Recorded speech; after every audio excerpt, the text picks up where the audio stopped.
And those attitudes are humility and gentleness, not just before God, but also before other people. By the way, did you notice that gentleness and humility, those aren't exactly worldly values, are they?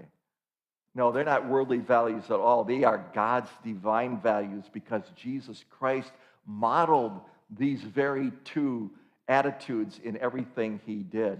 Jesus, we approach all of our relationships with an attitude of humility and gentleness, both before God and before others. And so the question I have for you this morning is, do the people who you surround yourself with in your daily life, do people see an attitude of gentleness, an attitude of humility in your relationships with them? Is that how people see you as you want them to be seen? Jesus was our leader. Jesus was our teacher, and yet he walked with an attitude of humility and gentleness and meekness.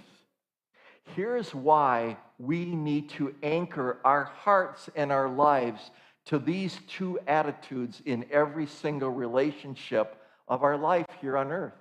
The reason why we need these two things is because that's the only way we are going to grow to be patient. Notice, with humility and gentleness, with patience. Now, patience is more than just an attitude. Patience is also a decision we make, but we will never make that decision to be patient with someone or be tolerant with someone if we don't have an attitude of humility and gentleness, not only before God, but before other people. They are both so very important. By the way, patience is a fruit of the Holy Spirit.